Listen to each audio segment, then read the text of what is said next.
अब next paragraph देखिए। मनुष्य जीवन में ऐसी घड़ियां भी आती है जब समय उसकी देशभक्ति, सेवा, सहिष्णुता, सौजन्यता, दृढ़ता और साहस को परीक्षा की कसौटी पर रख देता है। ठीक है, हमारे इंसानी जीवन में, हमारे मनुष्य जीवन में ऐसे भी समय कभी कभी आते हैं जब हम कोई अच्छा काम करते हैं ना, जो अच्छे लोग होते हैं उनको एक ना एक बार अपने जीवन में परीक्षा देनी ही पड़ती है। उसके अच्छाई की परीक्षा, उसके दृढ़ता यानी उसकी ताकत की परीक्षा देनी पड़ती। ठीक है, तो इस गोपीनाथ बरदले के जीवन में भी एक समय आया जब उनको उनकी देशभक्ति, उनकी सेवा, उनकी सहिष्णुता, उनका सीधापन, उनके सौजन्यता और उनकी दृढ़ता, उनके काम करने की जो कैपेसिटी, जो ताकत है, उनके साहस का परीक्षा उन्हें देना पड़ा। ठीक है, देखो, स्वतंत्रता आने के बाद देश के विभाजन के समय एक प्रस्ताव हुआ कि असम पूर्वी पाकिस्तान से मिला दिया जाए। जब हमारा देश आज़ाद हुआ, स्वतंत्र हुआ ब्रिटिश शासन से या अंग्रेजी शासन से, तो ईस्ट इंडिया कंपनी का हमारे देश से नाम उठने के बाद, स्वतंत्र हमारा देश होने के बाद, देश के जब पार्टीशन का बात आया तो उस समय एक प्रस्ताव यानी कि एक प्रपोजल हुआ कि असम को क्या किया जाए कि पूर्वी पाकिस्तान यानी पूर्व पाकिस्तान में मिला दिया जाए, ईस्ट पाकिस्तान में मिला दिया जाए।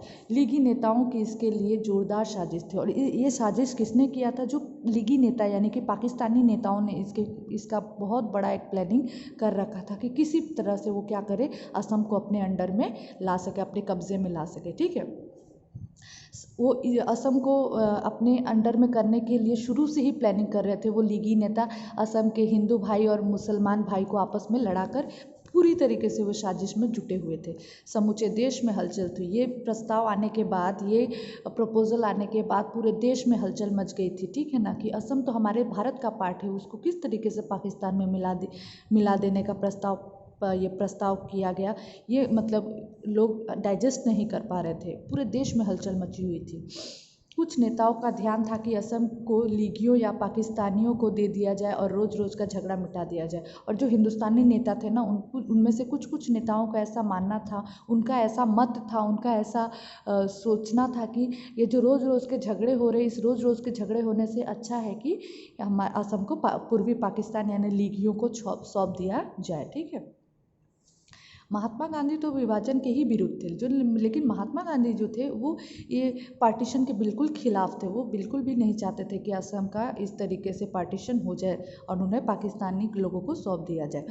गोपीनाथ जी महात्मा गांधी जी से मिले और उनसे परामर्श किया। ठीक है, इस मसले को लेकर गोपीनाथ जी किसके पास गए? महात्मा गांधी जी के पास गए, और इन्होंने क्या किया, इस बात का परामर्श उनसे डिस्कशन किया। ठीक है, महात्मा गांधी जी ने उनको सलाह दी कि वे इस प्रश्न का घोर विरोध करें। महात्मा गांधी ने भी गोपीनाथ बरदले को इस बात का सलाह दिया या इस बात की उन्हें आदेश दिया कि आप इस प्रश्न का, ये जो असम को पाकिस्तान में मिला देने का जो प्रश्न आया, प्रपोजल आया, इस प्रपोजल का आप पूरी तरीके से आप विरोध करें या उसके खिलाफ आप बोलें। ठीक है, उनके ऊपर वरद हाथ था। महात्मा गांधी जी का गोपीनाथ बरदले के ऊपर वरद हाथ था, यानी आशीष था, उनका आशीर्वाद था। ठीक है, अब क्या था?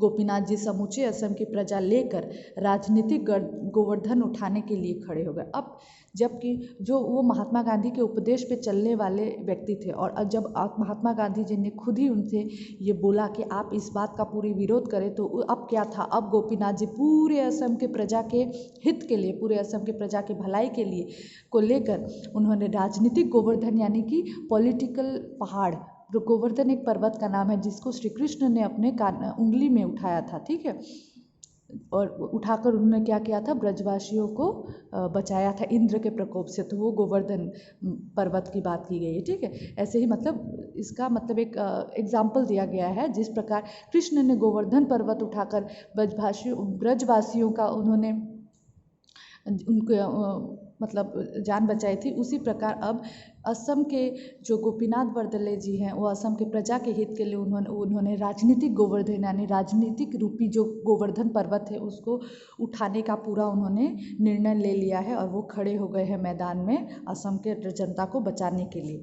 उस समय ऐसा जान पड़ा मानो वे समूचे असम की जनशक्ति से सम्मिलित होकर असम रक्षा के लिए अचल और अटल खड़े हैं। ऐसा उस समय लग रहा था कि वो पूरे असम, समूचे असम मतलब पूरे असम की जनशक्ति, लोगों की शक्ति से में मिलकर, से संवित होकर, मतलब से मिलकर वो असम के रक्षा के लिए एक अटल हिमालय, मतलब ना टलने वाला, ना हिलने वाले हिमालय की तरह वो लीगी नेताओं के सामने खड़े हो गए, या उन नेताओं के सामने खड़े हो गए जो असम को अलग, हमारे भारत देश से अलग करना चाहते थे। ठीक है, यदि स्वर्गीय बर्दले के विचार और ध्येय में दृढ़ता ना होती तो आज समूचे असम पाकिस्तान के बूटों के नीचे पूर्वी पाकिस्तान के अल्पसंख्यकों की तरह कहारता होता। लेकिन आज अगर स्वर्गीय गोपीनाथ बर्दले जी के जो विचार, सोच और उनके जो गोल्स थे वो अगर मजबूत ना होते, दृढ़ता, उनके गोल्स में मजबूती ना होती, दृढ़ता ना होती, उनके सोच में दृढ़ता यानी मजबूती ना होती, तो आज पूरा असम क्या होता, पूर्वी पाकिस्तान में मिला होता, और वो एक अल्पसंख्यक, कम जनसंख्या वाला, कम पॉपुलेशन वाले देश में जाकर मिला होता और कहारता रहता अपने डेवलपमेंट के लिए, अपने भविष्य के लिए कहारता रहता है, यानी चिल्लाता रहता है कुछ, और उनका कुछ भी नहीं हो पाता। ठीक है, तो आज असम जो कुछ भी है हमारे स्वर्गीय गोपीनाथ बर्दले के वजह से ही बचा हुआ है। ठीक है, नेक्स्ट पेरा।